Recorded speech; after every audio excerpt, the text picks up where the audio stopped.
Hi, and welcome to Alert and Oriented, the Whitman Partners professional development series where we interview bright people in a comfortable setting to advance learning. I'm Josiah Whitman. Today's guest is Jeff Markham, and what a terrific way to start 2020. Jeff Markham is a headhunter with Parker Remick, headquartered in Seattle, Washington. Parker Remick is particularly interesting to those of us at Whitman Partners because they are primarily single specialty. They perform retained executive searches for head of product. Their client list is a notable list of unicorns like Airbnb, Fortune 50 companies like Walmart, and venture and angel-backed startups like Arianna Huffington's Thrive Global. And for those that aren't as familiar with the Chief Product Officer, this role is notable, for example, by Steve Jobs. When he came back from Apple, he took on a head of product role and brought us the iPad and the iPhone. Jeff has had an interesting career narrative coming to Parker Remick. I'm going to ask questions about his experience at Robert Half International, as well as going on to the other side of the desk where he was the head of talent acquisition for a couple of companies here locally. Finally, I need to disclose that Jeff is a personal friend of mine, and he's been a professional mentor of mine for a long time, since 1999 when he hired me at Robert Half. We've maintained a close personal and professional relationship ever since, and he is a terrific guy, a natural ambassador, and a close friend. So without further ado, welcome to Jeff Markham.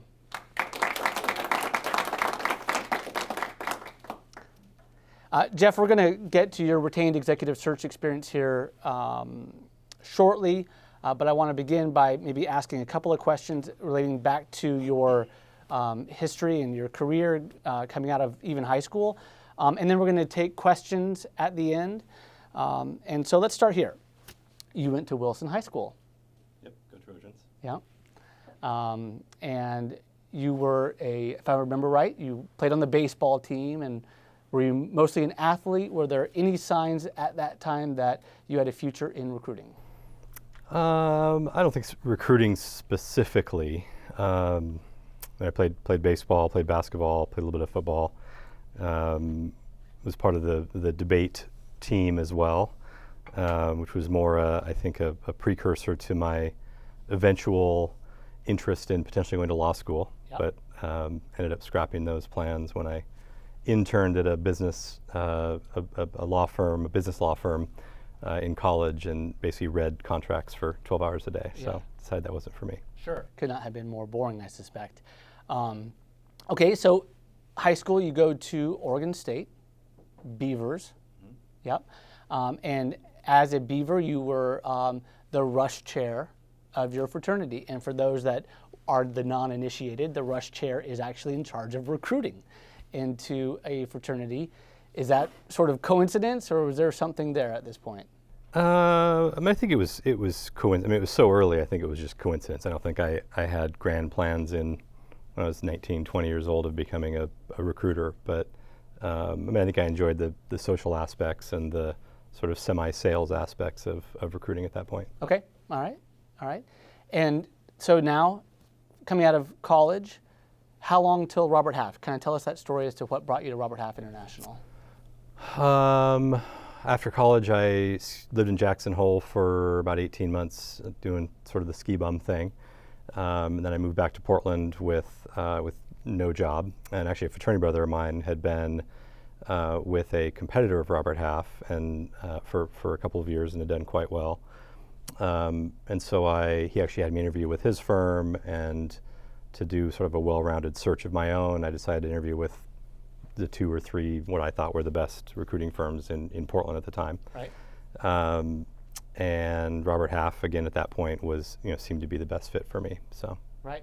Robert Half, known for its both strong temp agency, which they might call a consulting firm. The specific brand that we were working for was mostly branded RHI Consulting, but we were doing a lot of temp business. Robert Half also known for having terrific sales training. arguably, or to some degree, the best or the best regarded in the recruiting industry.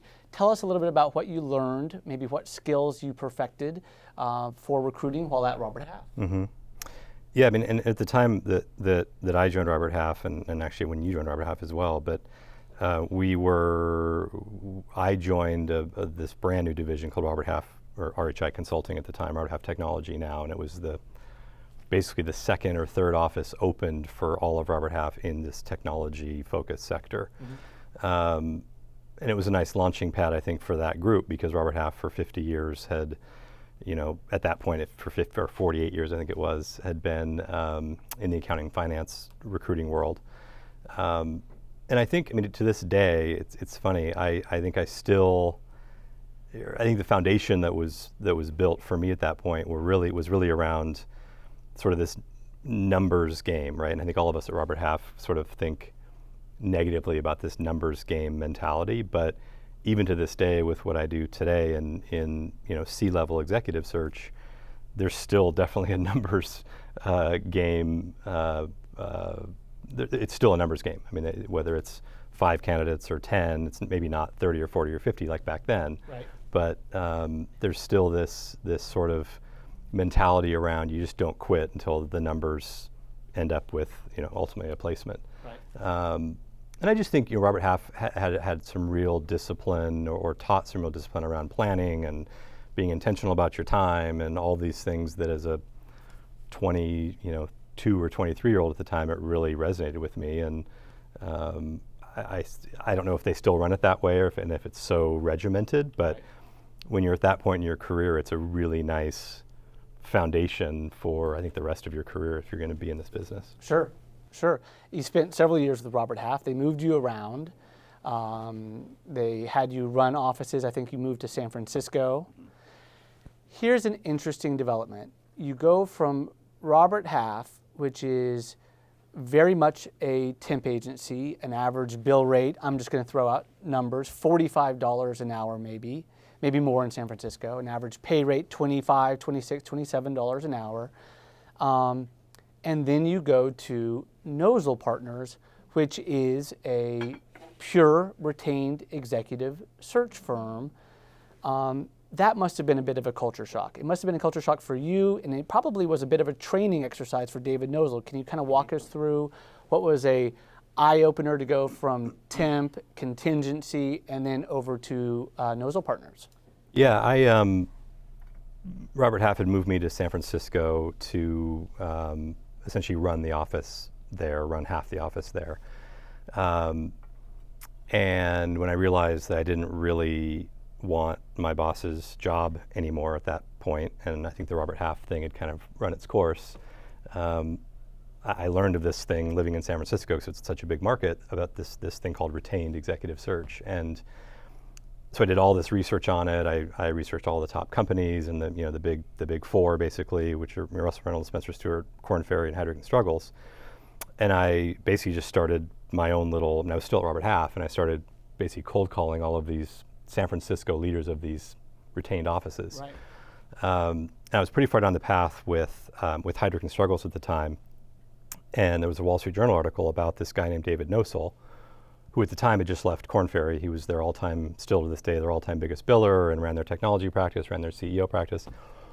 And I somehow tracked down his contact info, or maybe I tracked him through LinkedIn or something. I just sent him a cold note saying, I have zero clue about retained search. I've been a staffing guy for 9 years now, but it's what I want to do. Right. And he, in classic Nosal fashion, replied in like 5 minutes and said, can you have coffee today at 2 o'clock or something like that? Right.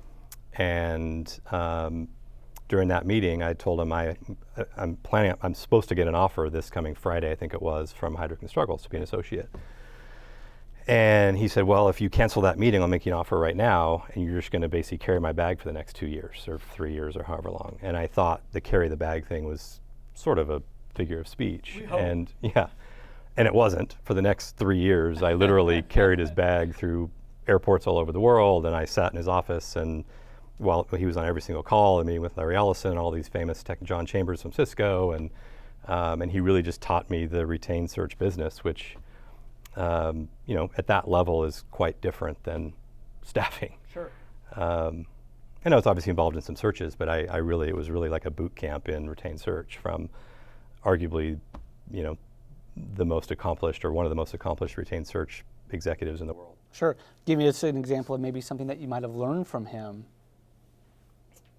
Is he the one that had the 2 cell phones and answered his phone? Yeah, I mean, there's a lot of things I learned, to do and then not to do. And I think the things to do were all related to, search mechanics and the search process and how to handle boards and CEOs and executives with, that all are pretty confident people. Right. So all those things I learned a lot from him about. I mean, some of the things, the 2 cell phones and being on 24/7 and some of those things I think are, they leave some life happiness things to be desired, frankly. Right. I mean, I'm on not 24/7, but a lot. But I think just, David was, the quality of the work product at that level needs to be so flawless, right. Meaning your presentation of candidates, your communication with the client, your communication with the candidates.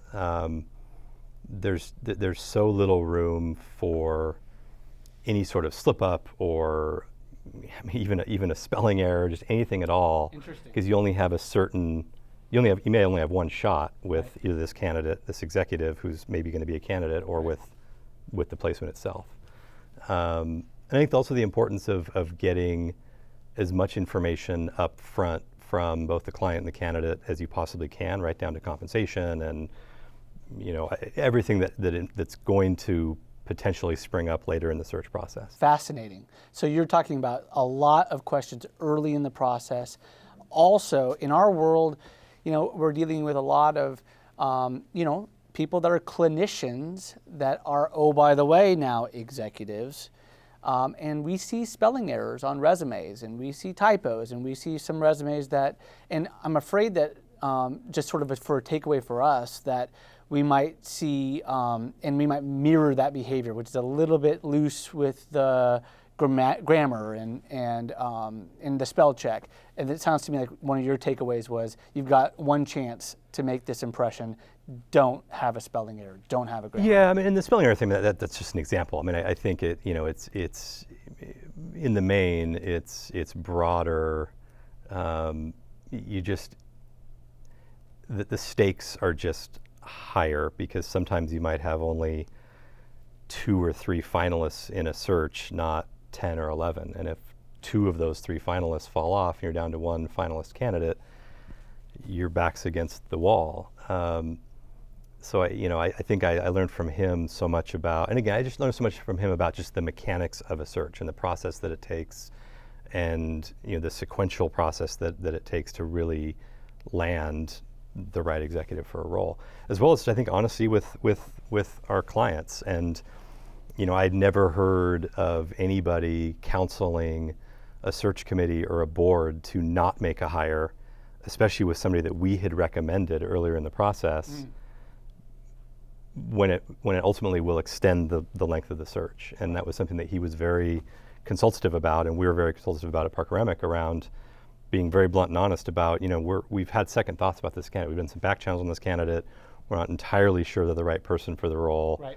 And I'm not so sure we should move forward. And yes, it's going to extend the search another 2 or 3 months, but we just have a weird feeling about this. It's your decision, and I never would have known that was, possible, or that would even be in our vernacular before I got into retained search. Great example, because if your contract and your agreement is set up where the third fee or the lion's share of the fee is upon the successful hire, now your bias is aligned towards closing the deal, so to speak. If your third fee is time-based or it is assured by contract, now all of a sudden you're more free to say strengths and weaknesses of a candidate. And that's the reason that we don't have any sort of milestone-based billing. Okay. Unequivocally. The only thing we will, from a terms standpoint in our fee structure, the only thing we will waiver or we will be flexible on is and it doesn't sound like a very big thing, but is the timing of that third invoice. Okay. Which means it'll go from, instead of 60 days, Yep. we'll extend it out to 90 days. But how do they ensure that you're still working?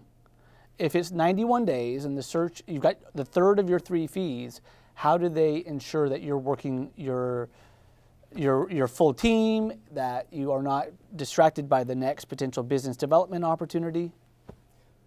Usually at 90 days, if the search isn't closed, we're at least at close to finalist stage. Okay. And we at least have 2, 3, 6 finalist candidates. Right. There's also this trust that's been built up between us and our CEO or our board or whoever the search committee is, that, I mean, it sounds funny, but it's not there's no piece of paper that says that, or nothing in our contract that says we promise to keep working. Right. But because we're talking to them every single week, sometimes 3 or 4 times a week, we're still working that search, and there's just this sort of, I guess unwritten, value that we have that we're going to go until it's done, Okay. right? And they know that generally we're referred in by, Benchmark or Sequoia or Kleiner Perkins, or we do a lot of SoftBank work, Right. and our client knows that we don't want to mess that up, Right. because ultimately it goes up to them. And I mean, SoftBank we work with like 19 SoftBank companies. We want that business in perpetuity. Right. So I think it's just common sense, which a lot of times people don't talk about in business, but they just know we're going to keep charging on the search until it's done. Okay, and so perfect. So you've got this layer of venture capital referring sources, and that's sort of almost a recourse. But you also mentioned trust, and you mentioned weekly, sometimes more than that. Is it a weekly conference call? Is it scheduled on the books? Every Friday you have a call at 8 a.m. with the portfolio company of SoftBank, and do you send them a email written summary the night before? Tell us a little bit about some of that nuts and bolts. Yeah, all the above. So we, our coordination team works with their coordination team or their administrative team on scheduling a standing weekly call with the search committee. Usually it's Right. the CEO. Right.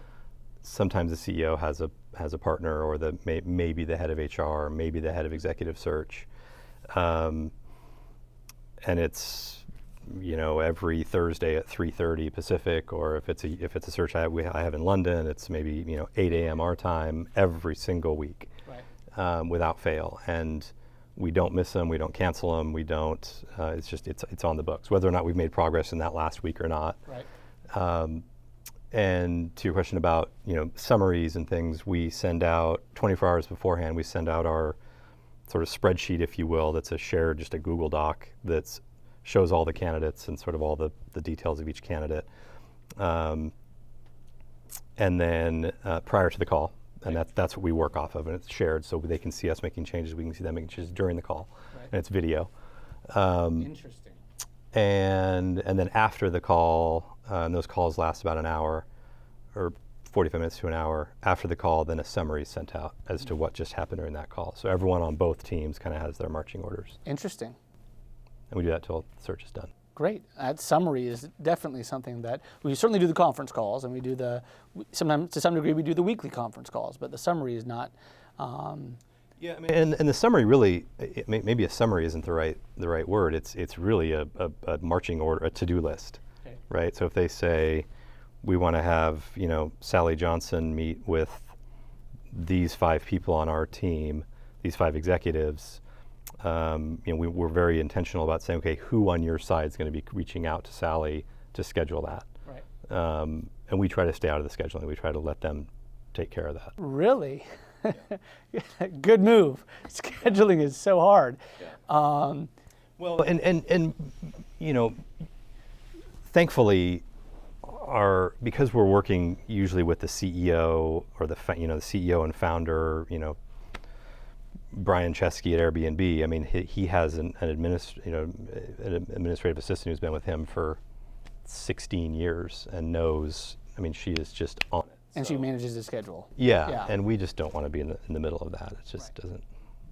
doesn't help anything. Right. And this is great. We're so excited to hear some of this nuts and bolts stuff. I know that we're into Parker Remick, but I know I am dying to hear, and I think the group is too, a little bit about having taken a break from executive retained search and gone to work in talent acquisition on the other side at 2 different places. Can you tell us a little bit about that? I think people want to know, for example, what made you decide that you wanted to go on to the other side of the desk? Mm-hmm. So I had been living in San Francisco for 11 or 12 years, working for Nosal Partners, and moved back to Portland. And actually had stayed with Nosal Partners for like 6 months when I moved back and worked from here. And I had never worked internally. I'd never been an internal recruiter. And one of the venture capital, so there was a little bit of a curiosity there. Mm-hmm. And I think I was having coffee with one of the venture capital backers for Tripwire, which is still around a little bit. But at the time, they were still venture backed. They were kind of actually growing quite rapidly. They're in the security space.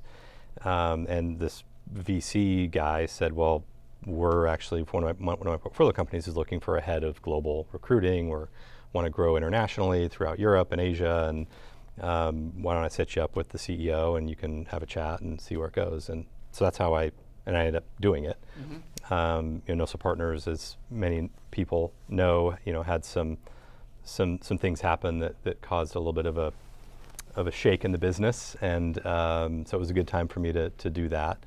And I wanted some international experience. We didn't do a ton of international work at Nosal. Mm-hmm. We do a ton today. In fact, about 40% of our business is international. At Parker Remick. Yeah. Right. So I took on the head of global recruiting for Tripwire. Had a staff of 3 recruiters. And I think what your question was around, like, what I learned or how did I? Yeah, I've got 2 questions. Well, one in particular is, so now search firms are pitching you, right? What are you choosing to, what decision criteria are you using to choose search firm A over search firm B? Mm-hmm. It's just super. I have a reputation of really being kind of dumbing things down and making things as simple as possible. And this is an example where for me, it's experience list. So what other searches have you done in our space and with our function that we're looking for? Mm-hmm. And then frankly, if I feel like they will run a ethical and honest search process. And if they can tell me, if they can be super blunt with me as on the client side, are we doing this right? Like, are we running this search right from a company side? Okay. And just be super blunt with me. What should we change? Is your candidate hearing that so and so didn't, was not a good interviewer? Mm-hmm. I was very intentional about asking search firms about how they were consultative in their approach. Excellent. So I want to know about that. You go from talent acquisition at Tripwire. Now you're head of talent acquisition at ACME. And ACME is a consulting firm. Think of Deloitte & Touche. They're more local. They do, if I'm not mistaken, a little bit more maybe tech or supply chain. Well, regardless, the point being that the people that you're recruiting are consultants, which brings me to the question of sometimes headhunters are called executive search consultants. They're consulting their clients on how to run recruiting well. Can you talk a little bit about that? And is it sort of a naming convention, or is there room for consulting in what we do? Well, we call ourselves search consultants. You do? Yeah, not by title. My title's director, but most retained search consultants call themselves search consultants. Right. To me, it sort of goes back to what we were just talking about with kind of fee structures. I think at certain levels, search committees, CEOs, boards, whatever that search committee is made up of, they want a partner who is going to be consultative, right? They want someone who's going to say, as you present a candidate, here are the things we like, and here's some things to poke some more holes in, and here's some things that I'm a little bit nervous about. This move from Pinterest to Instacart's a little weird. I didn't love the explanation. I'm not just trying to sell this candidate, right? In fact, we usually end our presentations of a candidate with, that's our assessment.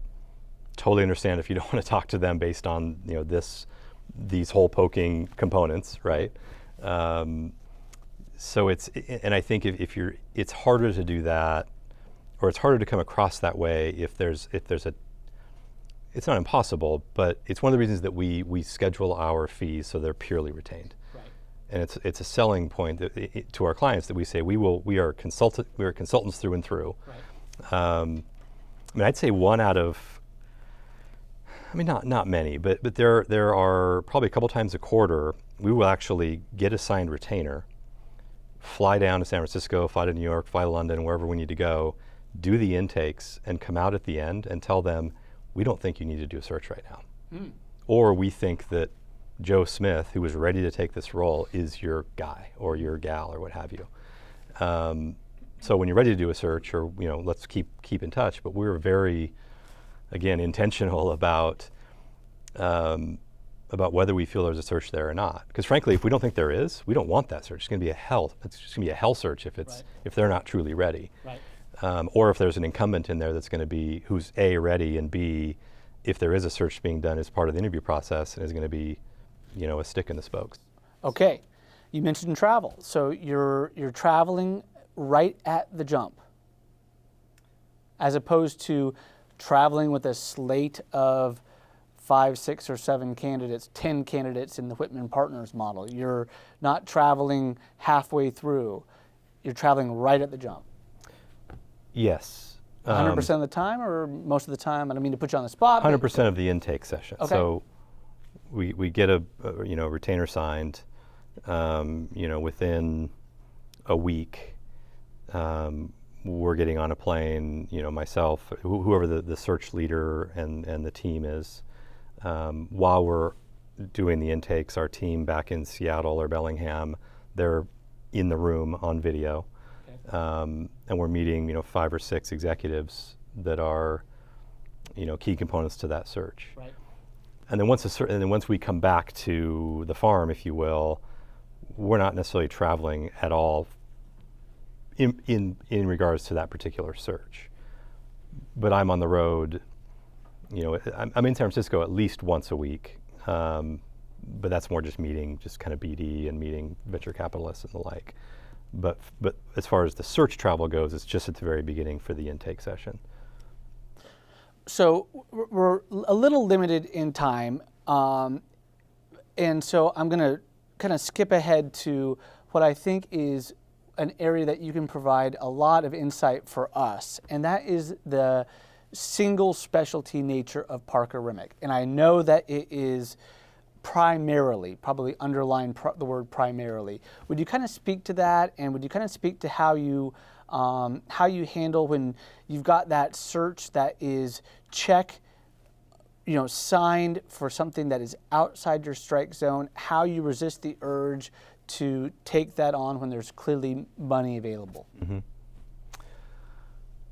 So Parker Remick for 20 years now has been focused on essentially what we call kind of the product development process. So product management, product engineering, which is sort of your chief technology officer, VP engineering stack, chief design officer, and then sort of other engineering executive functions like data science, and that are now starting to come out of the woodwork.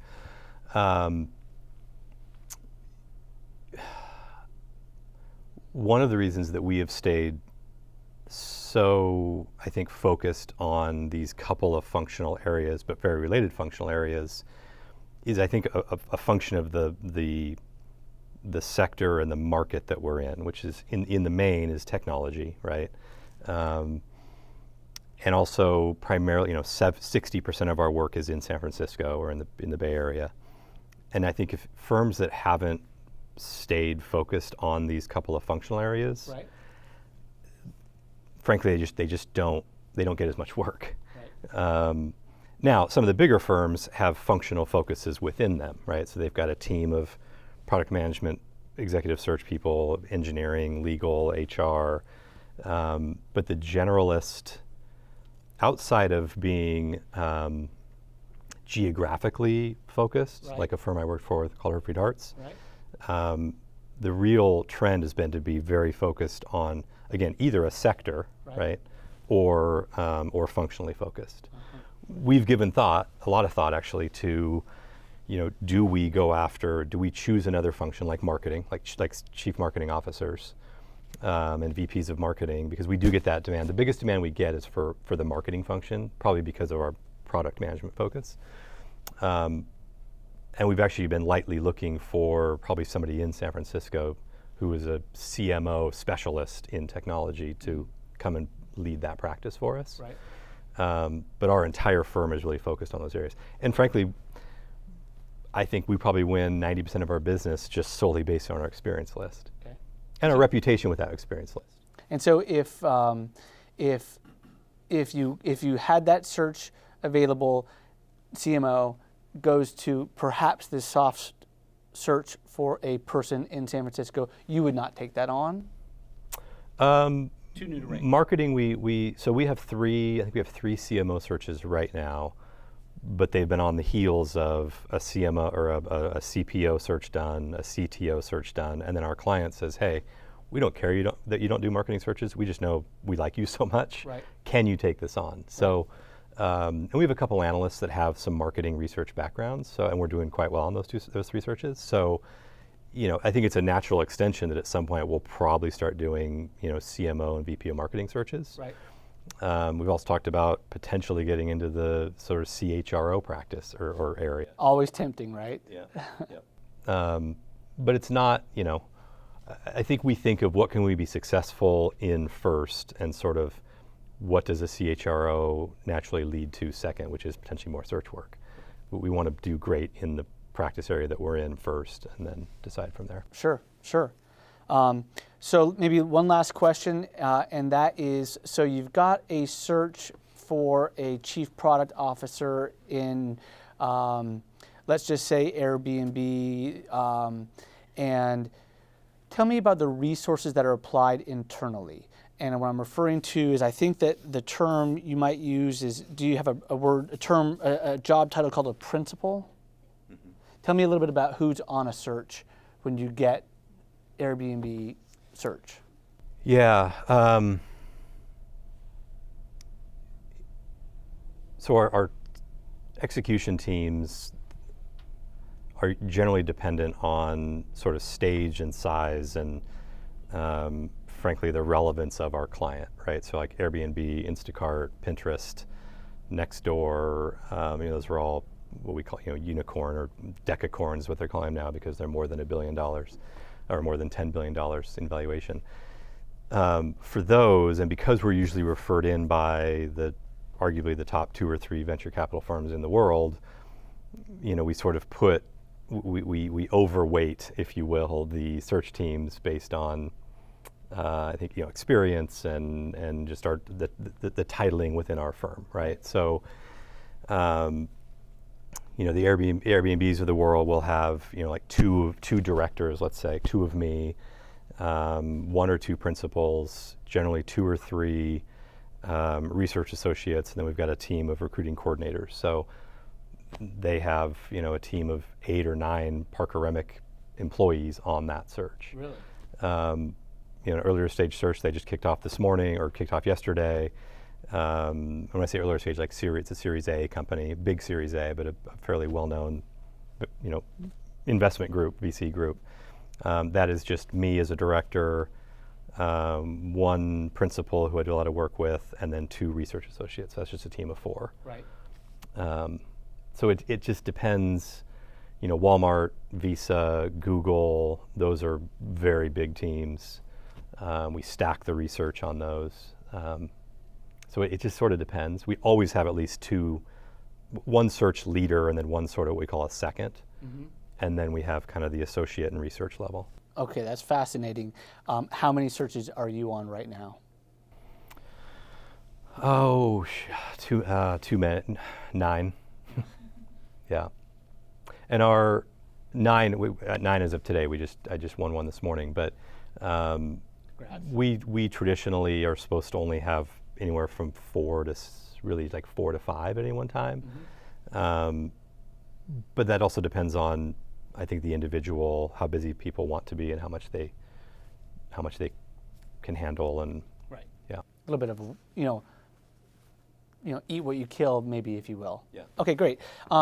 So I've got lots of questions, but with limited time, maybe one of these questions will be asked by someone here in the audience. So if anyone has a question, just so it gets picked up by audio, I'll repeat the question. And so jump in after I say it. Why don't we go with Jim Carver? Yeah, you talked about being consultative, and we like to think of ourselves that way as well. How does that translate into getting in the way of a love match that you maybe don't feel as strongly about long term between a candidate and a client? So the question is getting in the way of a love match between a client and a candidate as a sort of byproduct of being consultative. Yes. Okay. Yeah, it's a tricky one. And this might just be a byproduct of the sector and the kind of the world that we live in, which is primarily sort of the what I call the big startup world, right? So the well-capitalized, truly venture-backed startups. And where I'm going with this is there is this, whether it's good or bad, we call it sort of wicked, there's this environment of back channel referencing, because Silicon Valley and the New York tech scene and the London tech scene, it is so insular, and there's so many relationships, good and bad, between companies, between executives, between venture capitalists, that there are times, every single search, every one of our CEOs, every one of our boards will do, we're, on one of my searches, I think we're up to 50 back channels on this one candidate. And all the candidates, all the executives know they're going to get back channel because they do it in their own jobs. But we also do it, and if we talk to a back channel reference that we truly trust, usually on the venture capital side, about Josiah Whitman, who is in a love fest with his CEO client or who he might get hired by, and that back channel really is troubling, whether it's work-wise or personal or what have you, we will step in and try to break up that relationship. The scary thing about back channels is that they're very contextual, and you can have someone who's giving a negative back channel reference on this executive who maybe wasn't very successful in that company working with that executive. So there's all these. It can be a really nasty situation. So that's really what the primary time that we get into when we kind of break up, this potential marriage, if you will. Does that answer it? Is that kind of what you mean? I think so. Or how do we? I'm trying to think of how. I guess another time we might sort of step in is if, clearly if comp expectations are crazy. Especially on the candidate side, we'll just step in and say, hey, there's just no way we're going to be able to get this person. They're just not being realistic, right? So, Thanks. If I'm answering it, Yep. making sure. Okay. Rachel. How has the growing popularity of resources like Indeed and LinkedIn changed the recruiting industry? Great question. So tell us a little bit about LinkedIn and the additional Indeeds and others. How is it changing your world? LinkedIn's really the only one that we use a lot. Our research groups rely on it a lot, probably for 80% of their work. Okay. The Indeeds of the world, I think some companies that maybe are less, a lot of Portland companies will post executive roles on Indeed or on LinkedIn, and postings for VP and C-level roles. I think I don't know how successful that truly is. but LinkedIn, at the same time, I think LinkedIn's so important.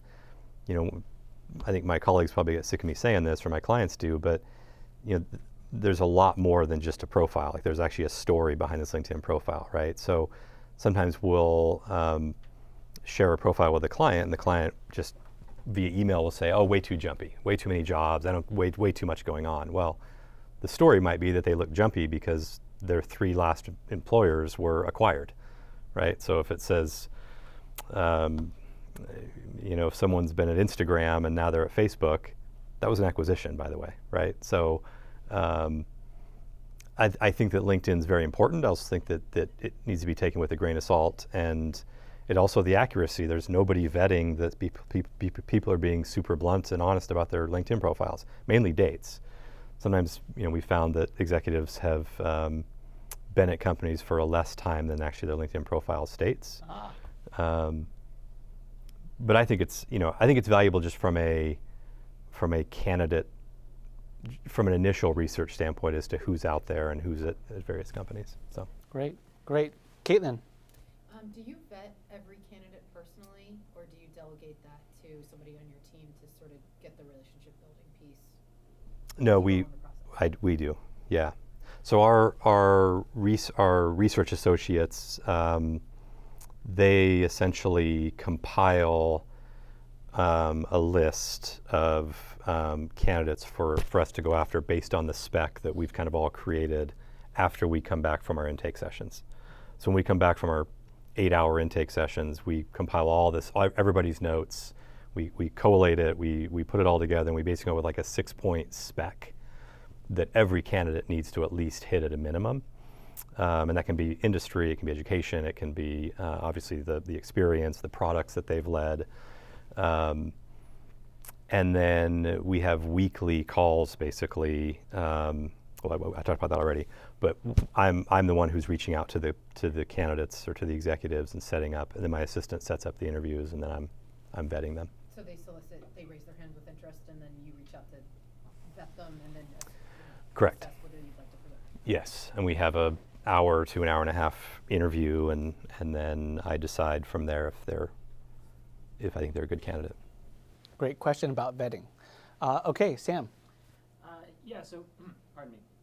You already alluded a little bit to the comp negotiation side of things, and that's obviously a big consideration for everybody. I've noticed that lately some states, some cities have been trying to restrict our ability as recruiters. They do restrict it legally. They'll either ban it outright, or they'll put rules around it, what we can ask about what people are making, what they have made. And I've heard a lot of conflicting opinions. Some people think that it really makes our job much harder. Some people say, I never asked that question anyway. Yeah.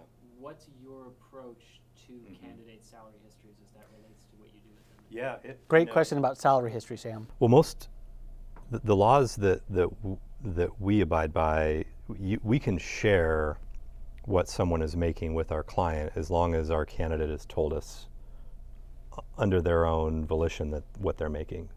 But it's a very interesting question. When those laws in California, Washington, Oregon, I believe, we don't do much work here, but I think Oregon, the states, New York, where you cannot anymore ask, tell me about your comp, what are you making today? That fundamentally changed the way that we did our interviews. I mean, it was a question that I would ask unequivocally every single first interview. I'd wrap up the call with, great, now let's talk about comp. What are you making? Can you share with me, if you're interested in this role, obviously tell me what you're making, what'd you W-2 last year? I need to see, we will at some point need to see documentation. How much are you, what's your vesting schedule? What's the cap table? All of these questions that we would have. So the minute those laws came out, it totally changed the way we can approach that. So now we've been counseled by our counsel to just ask, what are your sort of, when you think about comp, what are your expectations? Like, what are you thinking? Which, again, is a very nebulous way of asking. Now, I'm not asking you, tell me about what your compensation is. And it's up to them to answer. Now, interestingly, because I think a lot of executives have been so used to just answering the question in the past anyway, and because of the level of comp our executives are used to, they will, most of the time when I ask that, when I sort of lead the witness that way, they just come out and say, well, you know what, I'm just gonna tell you what I make, or let me have a conversation with XYZ company. Let's see how it goes, and I have no problem sharing with you what I made. So, has it changed the conversation? It has. Where it gets difficult is if, someone says, well, I want to make, $40 million over the next 8 years. And we can't ask, what is that based on? Right? We used to be able to say, great, show me.